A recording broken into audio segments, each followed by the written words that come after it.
Hello everyone. आज हम बहुत important topic breast lump, breast में गांठ, स्तनों की गांठ के बारे में बताएंगे। ये गांठ अगर आपकी महसूस हो रही है, असामान्य कोई स्वेलिंग, सूजन ब्रेस्ट में, तो आप तुरंत उसका अल्ट्रासाउंड कराएं। ये गांठ दो प्रकार की होती हैं, बिनाइन और मैलिग्नेंट। बिनाइन जो होती हैं वो मतलब जिसको हम आम भाषा में कहते हैं कि ये गांठ खराब वाली गांठ नहीं है, एक ख़राब वाली होती है।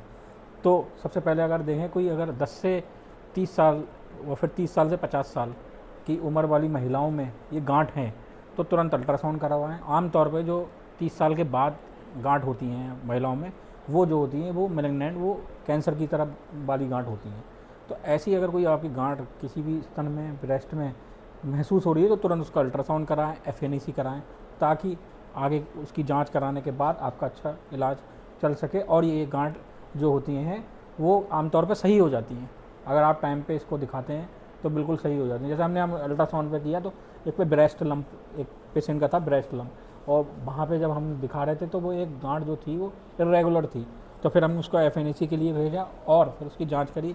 जब हमने देखा उसका विराट 4 करके आया। तो अगर जैसे छोटे बच्चों में कभी कभी गांठ हो जाती हैं तो वो फैटी टिश्यू की भी गांठ होती हैं, तो लगता है लोगों को कि ये गांठ ख़राब तो नहीं है, तो उसे घबराना नहीं है। सबसे पहले आप अपने डॉक्टर से मिलें और एक जांच ज़रूर करवाएं। और 8 से 10 साल के बच्चों में भी ये गांठ होती है। प्यूबर्टी डेवलपमेंट, ब्रेस्ट इनलार्जमेंट होता है, वो नॉर्मली, वो नॉर्मल डेवलपमेंट होता है, तो उसको गांठ ना समझें। अदरवाइज़ अगर 10 साल के बाद अगर कोई गांठ महसूस हो रही है तो तुरंत उसकी जांच करवाएं। धन्यवाद।